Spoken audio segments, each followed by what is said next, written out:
Most agents don't fail in real estate because they're bad people. Most agents fail because nobody ever showed them how to actually build the business. And that's especially true here in the Dallas-Fort Worth Metroplex, where the market is big, competitive, and constantly moving. So today I want to talk directly to the agents who are in years 1 through 5 of their career. If you're feeling overwhelmed, inconsistent, or wondering if you're even doing the right things, this video is for you. Because the agents who succeed in this business don't have some magical personality trait. They simply follow a repeatable system long enough for it to work. So today I want to talk and walk through 3 things. First, we're going to talk about the statistics behind why so many agents leave the industry. Second, we're going to talk about the real reasons agents struggle in the first few years. And third, I'm going to walk you through the structure that successful agents follow when they build a stable real estate career. And along the way, I want to share a little bit about my own story, because I didn't start in the business with a big network or a huge database either. When I first moved to Dallas, I didn't know anyone, not one single person. Dallas was the biggest city I had ever visited, and honestly, I was terrified. I was a brand new agent. At that point, I had sold 2 houses, and one of them was my own. So I definitely didn't arrive here as some seasoned professional with a big book of business. I knew I had a lot to learn, so I joined a team and worked as their licensed assistant. That role turned out to be incredibly valuable, because it allowed me to see the entire business from the inside. I saw transactions, I saw negotiations, I saw inspections go sideways, I saw contracts get written and rewritten, I saw deals fall apart and somehow get put back together again. And for about 3.5 years, I learned. But more importantly, I paid attention to what actually created the business. Because one of the things you'll learn pretty quickly in real estate is that the things that look busy are not always the things that actually produce income. There are a lot of activities in this business that make you feel productive. Designing marketing, working on logos, posting things online, watching training videos.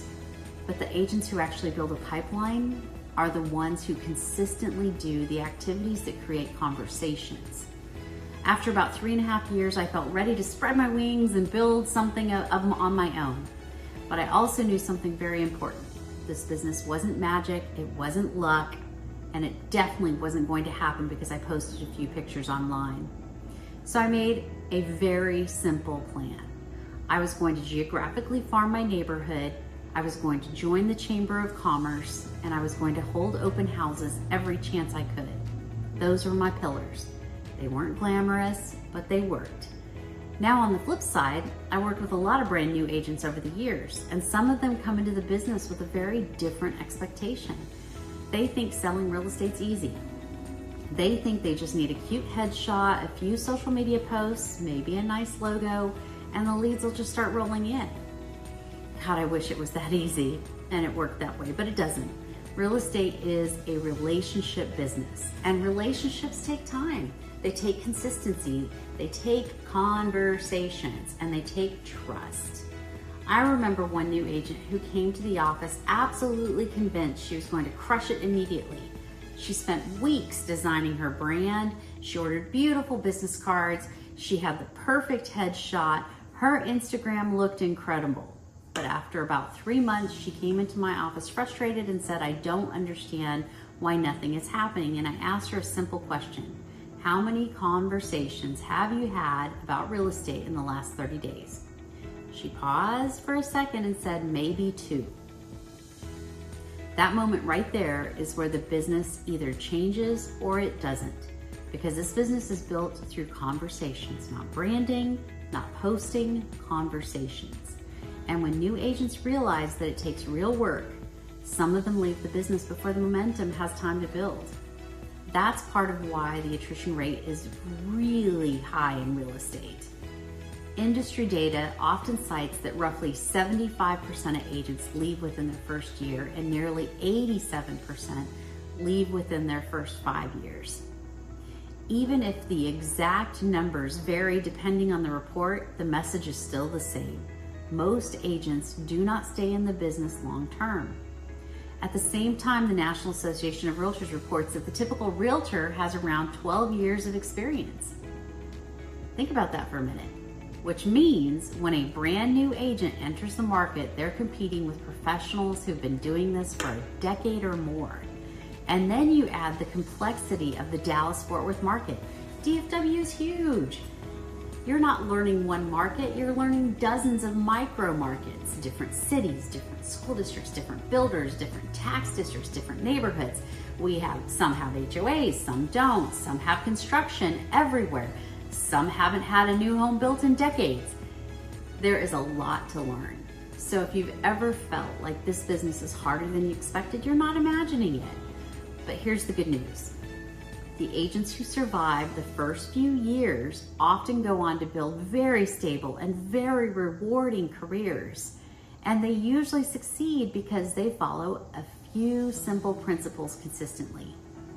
Now let me share something that happens to a lot of new agents. This is a rookie mistake number one. They spend their first 90 days preparing to do the business instead of actually doing the business. They're designing logos, ordering signs, building websites, creating marketing, and they convince themselves that they're working. But the pipeline is still empty because preparation doesn't create clients, conversations do.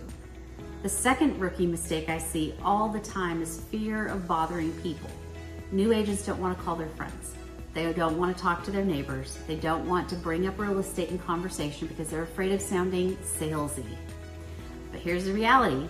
The people in your life already know you. They already trust you. They simply need to know that you're in the business.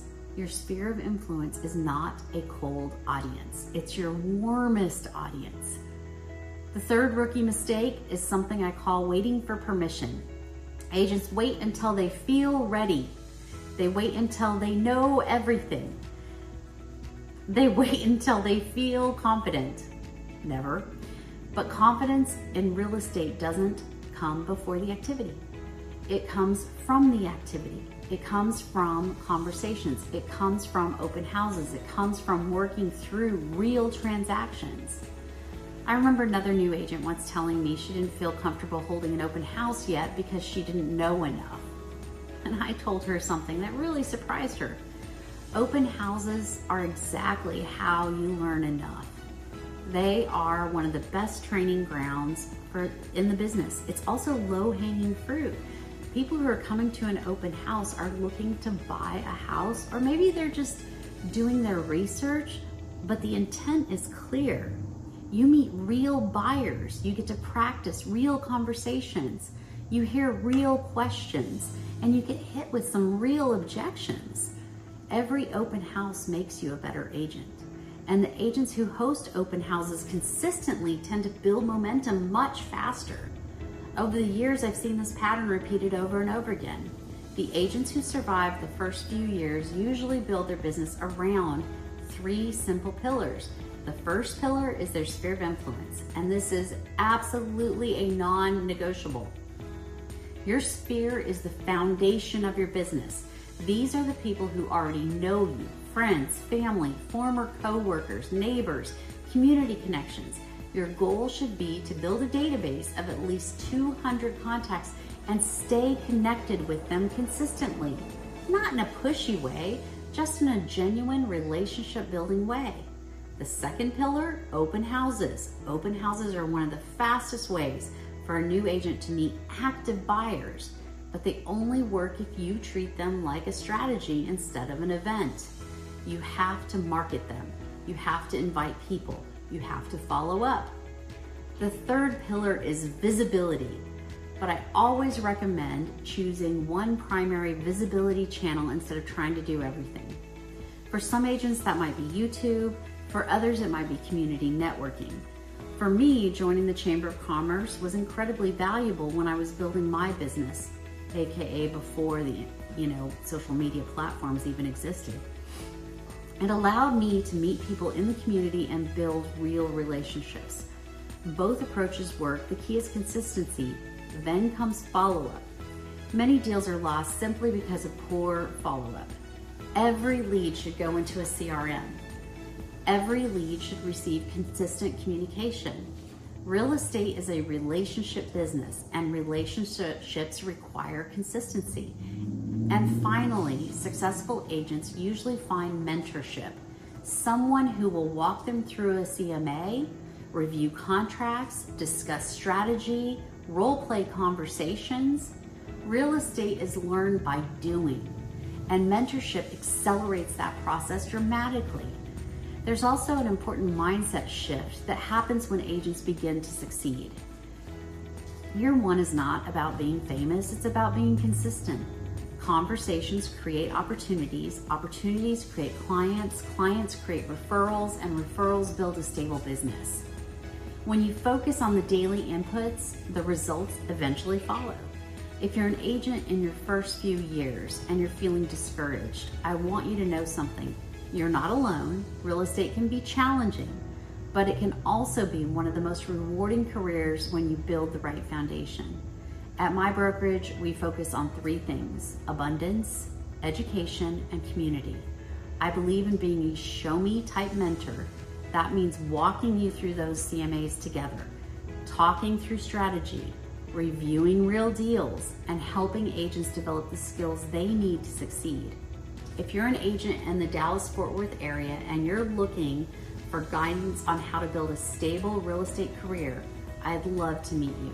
You're welcome to call me, message me, or come visit our office.